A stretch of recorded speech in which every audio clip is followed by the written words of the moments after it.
নমস্কার। আজকে আমরা শুনব শ্রী শ্রী সারদা মায়ের অমৃত কথা। আনন্দরূপিণী শ্রী শ্রী মা, লিখেছেন নলিনীরঞ্জন চট্টোপাধ্যায়। আজকে দ্বিতীয় পর্ব। ঠাকুর শ্রীরামকৃষ্ণদেবের তিরোভাবের পর সাধারণ রঙ্গমঞ্চের প্রেরণাদাত্রী হয়ে উঠেছেন শ্রীমা সারদা দেবী। তার উপস্থিতি, সান্নিধ্য ও আশীর্বাদ শিল্পী মহলে আকাঙ্ক্ষিত বস্তু। কারণ সাধারণ রঙ্গমঞ্চে শিল্পীরা তখনও পর্যন্ত মানহারা মানবের দলে। রঙ্গমঞ্চে ঠাকুর শ্রীরামকৃষ্ণদেবের উপস্থিতি যেমন তাদের মধ্যে নতুন প্রেরণা সঞ্চার করেছিল, মাতৃ সান্নিধ্যও অনুরূপ অনুপ্রেরণায় উৎস হয়ে উঠেছিল। গিরিশচন্দ্র ঘোষ রহস্যছলে শ্রীরামকৃষ্ণকে বলেছিলেন, আপনার সব বেআইনি, অর্থাৎ নির্দিষ্ট নিয়মের গণ্ডিতে ঠাকুর শ্রীরামকৃষ্ণদেবের বিচার চলে না। শ্রীরামকৃষ্ণ সাধারণ রঙ্গমঞ্চে উপস্থিত হয়েছেন, পতিতা অভিনেত্রীদের স্পর্শ প্রণাম গ্রহণ করেছেন। এ তার প্রচলিত নিয়ম ভাঙারই উদাহরণ। কিন্তু শ্রীমা সারদা দেবীর ক্ষেত্রে এই নিয়মের বাধ্যবাধকতা স্বভাবতই বেশি। শ্রীরামকৃষ্ণদেবের ভাবধারা এবং আদর্শ অন্তরের মধ্যে তিনি গ্রহণ করতে পেরেছিলেন বলে সূচিবায়ু পথের অন্তরায় হয়ে ওঠেনি। ঠাকুর শ্রীরামকৃষ্ণদেবের মতোই অপার দাক্ষিণ্যে এবং রসবোধের প্রেরণায় গ্রহণ করেছিলেন বাংলার রঙ্গমঞ্চকে এবং তার অপাংতেয় শিল্পীকুলকে। সাধারণ রঙ্গমঞ্চে শ্রীমা সারদা দেবী কতবার অভিনয় দেখেছেন বলা কঠিন। বিভিন্ন সূত্র থেকে যতখানি জানা গেছে তাতে দেখা যায় শ্রীরামকৃষ্ণদেবের জীবিতকালে শ্রীমা সারদা দেবী কোনো দিনই সাধারণ রঙ্গমঞ্চে যাননি এবং পরবর্তীকালে গিরিশচন্দ্র, ক্ষীরোদপ্রসাদ বা অপরেশ মুখোপাধ্যায়ের আগ্রহে অথবা মিশনের কোনো সাহায্য রজনীতে তিনি থিয়েটারে উপস্থিত হয়েছেন। স্বামী শান্তানন্দ তার শ্রী শ্রী মায়ের স্মৃতি সঞ্চয়ন প্রবন্ধে সারদা দেবীর পাণ্ডব গৌরব নাটক দেখার কথা বিশদভাবে বর্ণনা করেছেন। গিরিশবাবু একদিন এসেছেন শ্রী শ্রী মাকে দর্শন করতে। বুড়ো হয়েছেন, এসেই মাকে প্রণাম করলেন। যথারীতি কুশল প্রশ্ন করার পর তিনি করজোড়ে তার কাছে নিবেদন করলেন তার প্রার্থনা, মা, অনেক দিন হলো থিয়েটারে আছি, আর ওসব ভালো লাগে না, ছেড়ে দেব মনে করছি। তবে আপনি যদি অনুমতি করেন তাহলে একদিন আপনাকে আমার অভিনয় দেখাই, আর ওই হবে আমার শেষ অভিনয়। স্বামী শান্তানন্দের উল্লেখিত প্রবন্ধ থেকে জানতে পারি, গিরিশচন্দ্রের এই অনুরোধ রক্ষার জন্য 1909 খ্রিস্টাব্দের 12ই সেপ্টেম্বর শ্রীমা পাণ্ডব গৌরব অভিনয় দেখতে যান। অবশ্য গিরিশের অভিনেতা জীবনের এখানেই পরিসমাপ্তি ঘটেনি। তিনি শেষ অভিনয় করেছিলেন বলিদান নাটকে 30শে আষাঢ় 1318। তবে পাণ্ডব গৌরবে আর অভিনয় করেছিলেন বলে জানা যায় না। অত্যন্ত আগ্রহের সঙ্গেই সেদিন অভিনয় দেখেছিলেন শ্রীমা সারদা দেবী। গিরিশচন্দ্র গ্রহণ করেছিলেন সেদিন কঞ্চকীর ভূমিকা। মঞ্চে তাকে দেখে বলেছিলেন, ও, এই বুঝি গিরিশ, তা বেশ সেজেছে তো, মোটেই চেনা যাচ্ছে না। কিন্তু মঞ্চে কালীমূর্তির আবির্ভাবের সঙ্গে সঙ্গে যখন দেবতাদের সপ্তবজ্র ও মহামায়ার শক্তি মিলে অষ্টবজ্র একত্র হলো, তখন দেবী সহচরী যোগিনীগণ গান ধরলেন, হেরো হর মনোমোহিনী, কে বলে রে কালো মেয়ে। শান্তানন্দ লিখেছেন, এতক্ষণ শ্রী শ্রী মা স্থিরভাবে দেখছিলেন। আমি তার দিকে চেয়ে দেখলাম, ঠিক এই সময়টিতে তিনি গভীরভাবে মগ্ন হয়ে স্থির হয়ে গেলেন। এইভাবে সমাধিতে শ্রী শ্রী মা অনেকক্ষণ ছিলেন। এর আগে গিরিশচন্দ্রের অনুরোধেই মিনার্ভা থিয়েটারে তিনি বিল্বমঙ্গল ঠাকুর নাটক দেখতে গিয়েছিলেন 1904 কিংবা 1905 সালে। স্বামী গম্ভীরানন্দ লিখেছেন, বিল্বমঙ্গলের একনিষ্ঠ প্রেম দর্শনে তিনি আহা আহা বলিয়া প্রশংসা করিয়াছিলেন। ব্রহ্মচারী অক্ষয় চৈতন্য শ্রীমা সারদা দেবীর কতকগুলি অভিনয় দেখার কথা উল্লেখ করেছেন। তার বর্ণনা মতো দক্ষযজ্ঞ অভিনয় দর্শনে মা ভাবাবিষ্ট হইয়াছিলেন। মিনার্ভা রঙ্গমঞ্চে এক রাত্রে বিল্বমঙ্গল ঠাকুর ও জনা অভিনীত হয় কাশী শ্রীরামকৃষ্ণ সেবাশ্রমের সাহায্যার্থে। গিরিশবাবু সাধক ও বিদূষিকের ভূমিকা গ্রহণ করেন। দক্ষযজ্ঞ অভিনয় দর্শনে মা ভাবাবিষ্ট হয়েছিলেন। মিনার্ভা রঙ্গমঞ্চে এক রাত্রে বিল্বমঙ্গল ঠাকুর ও জনা অভিনীত হয় কাশীর শ্রীরামকৃষ্ণ সেবাশ্রমের সাহায্যার্থে। গিরিশবাবু সাধক ও বিদূষকের ভূমিকায় অভিনয় করেন। বিদূষক দেখিয়া মা হাসিতে লাগিলেন। স্বামী শারদানন্দ জিজ্ঞাসা করিলেন, মা হাসছেন যে, কেমন দেখছেন? মা উত্তর করিলেন, যা দেখেছি তা তো ওরই মানে গিরিশেরই চরিত্র। আমি তো জানি ওর ওই রকমই বিশ্বাস, ঠাকুরকে ডাকলে ত্রাণ পাওয়া যাবে, আবার বকেও। 1912 অক্টোবরে দুর্গাপুজোর মহাঅষ্টমীর দিন বেলুর মঠে আয়োজিত জনা নাটক অভিনয় এবং বিজয় দশমীর রাত্রে রামাশ্বমেধ যজ্ঞ সারদা দেবী দেখেছিলেন। আশুতোষ মিত্র লিখেছেন, শ্রীমা চৈতন্যলীলা নাটক দেখেছিলেন কিন্তু সময়ের উল্লেখ করেননি। সেদিন শ্রীমায়ের জন্যই এই নাটক অভিনয়ের বিশেষ ব্যবস্থা করেছিলেন গিরিশচন্দ্র এবং তিনি স্বয়ং মাধাইয়ের ভূমিকা গ্রহণ করেছিলেন। নিমাইয়ের ভূমিকায় অবতীর্ণ হয়েছিলেন ভূষণ কুমারী ও অর্ধেন্দু শেখর হয়েছিলেন জগাই। 1908 সালের প্রথমার্ধে বা তারও আগে শ্রীমা নাটক দেখেছিলেন সন্দেহ নেই, কারণ অর্ধেন্দু মারা যান 1908 সালের 15 সেপ্টেম্বর। সেদিন ভূষণ কুমারী ও নিতাইয়ের ভূমিকা অভিনেত্রী সুশীলা অভিনয়ের পূর্বে শ্রীমা সারদা দেবীকে প্রণাম করে যান। পরদিন শ্রীমা এই প্রসঙ্গ উল্লেখ করে বলেছিলেন, মেয়েটিকে দেখলুম, ভক্তিমতী, ভক্তি না থাকলে কি হয় গা। স্বামী ব্রহ্মানন্দের আদেশে অপরেশচন্দ্র রামানুজ নাটক রচনা করেন। অপরেশচন্দ্র প্রতিটি অঙ্ক রচনা করে স্বামী শারদানন্দের কাছে পাঠ করে শোনাতেন এবং তার নির্দেশ মতো নাটক সংশোধন করতেন। নাটকে সুর সংযোজনা করেছিলেন স্বামী অম্বিকানন্দ। স্বভাবতই সে নাটক দেখার জন্য অপরেশবাবু শ্রী শ্রী মাকে অনুরোধ করেছিলেন এবং তিনি সানন্দে সম্মতি দিয়েছিলেন।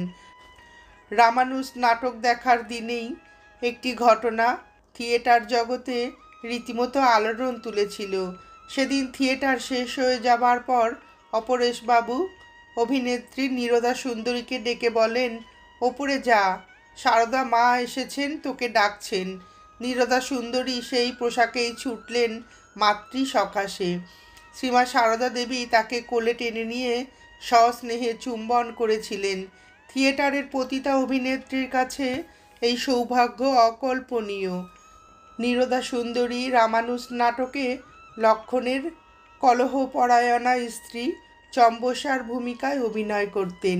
এটি কোনো ধর্মীয় উদ্দীপনার সহায়ক চরিত্র নয়। শ্রীমা সারদা দেবী নিছক শিল্পবোধের প্রেরণাতেই নীরদার অভিনয় চরিত্রকে সাধুবাদ জানিয়েছেন। সেদিনের ঘটনার উল্লেখ করে অপরেশচন্দ্র লিখেছেন, মানুষ খোলটা দেখে, ভগবান খোলের ভিতরটা দেখেন, আর ভিতরটা দেখেন বলিয়াই নিজে দেখিয়াছি শ্রী শ্রী রামকৃষ্ণ ভক্ত জননী মা আমার এই দেশের রঙ্গালয়ের কোনো পতিতা অভিনেত্রীকে কোলে করে জগৎকে দেখাইয়া গিয়াছেন।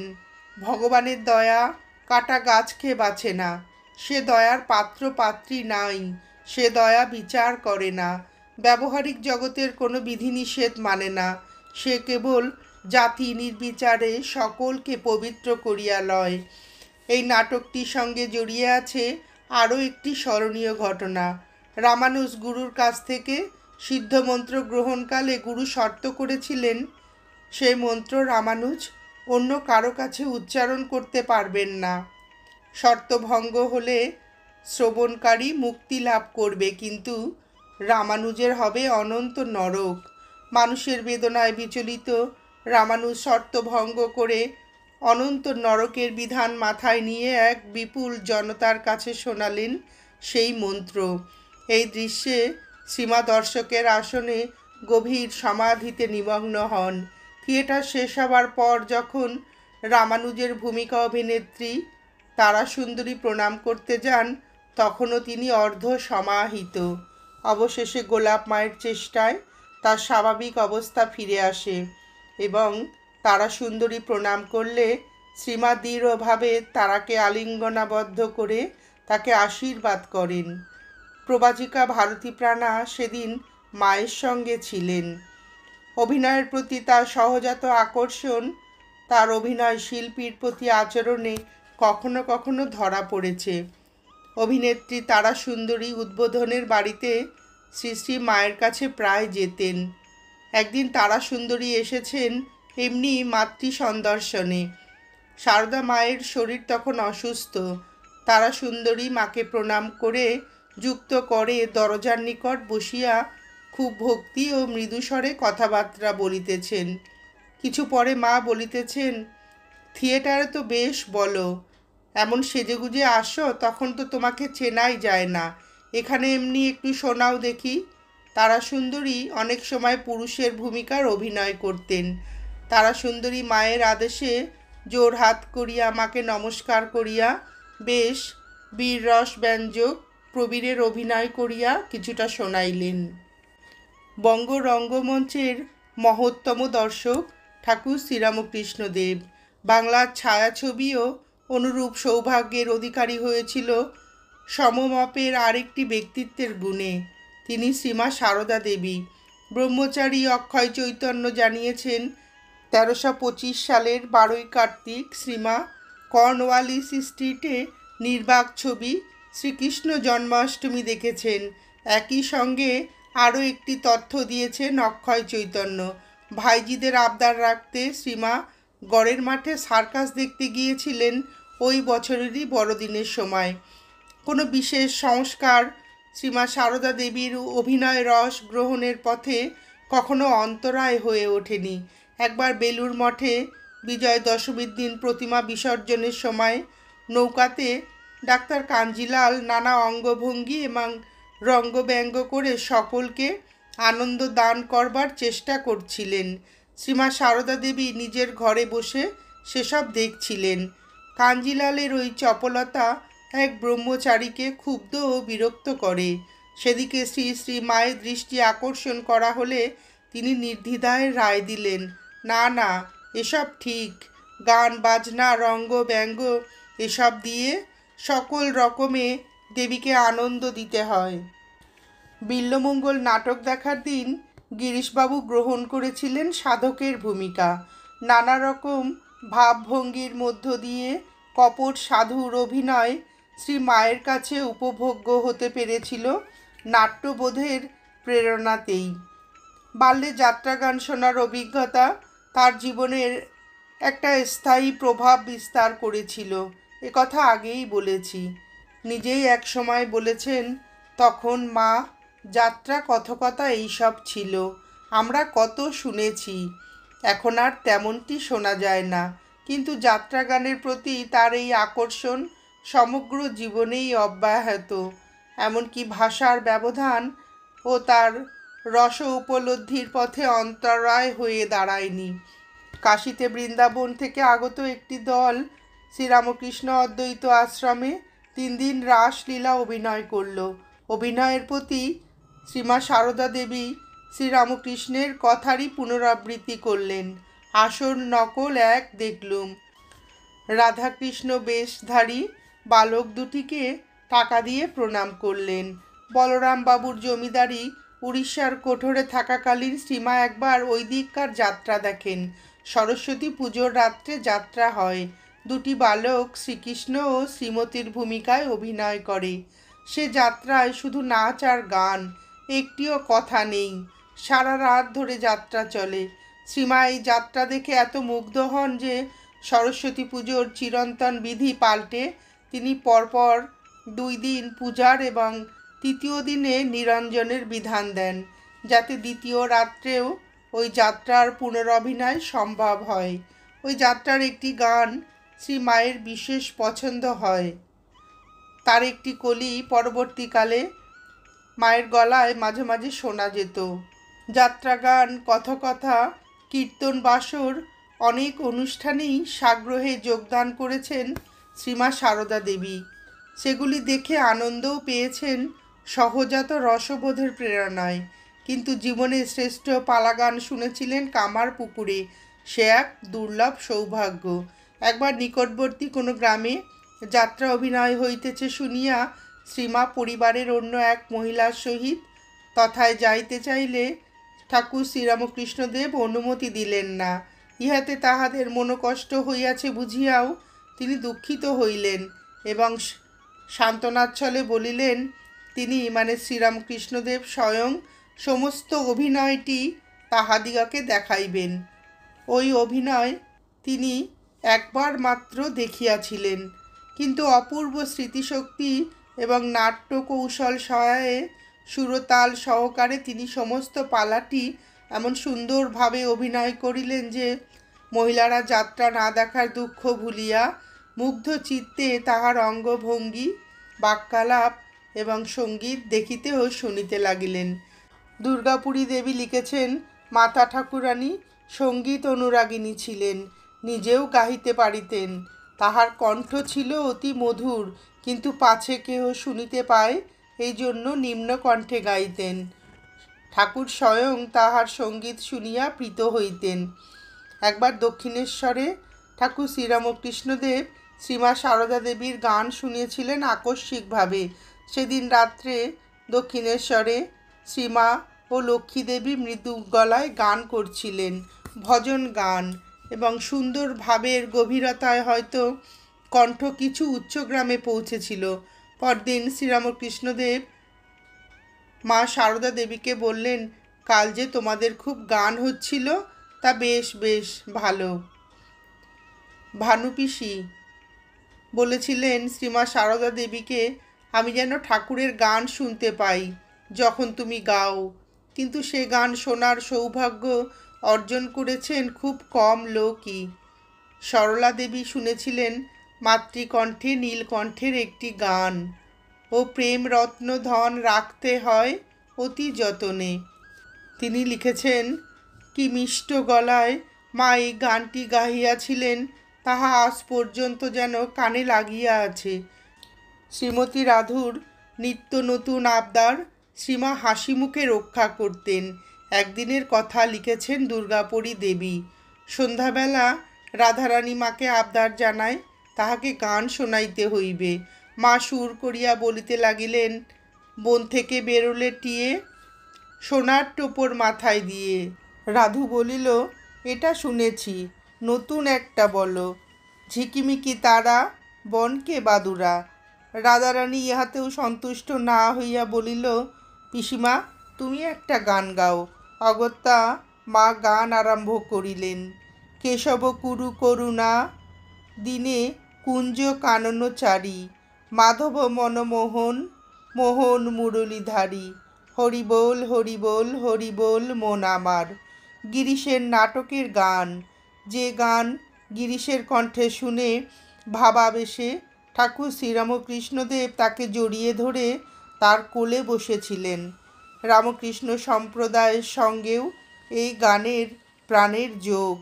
দুর্গাপুরী দেবীর উপরিউক্ত বিবরণ থেকে বোঝা গেল সাধারণ ছড়ায় সুরারোপ করে গান গাইতে অভ্যস্ত ছিলেন শ্রীমা সারদা দেবী।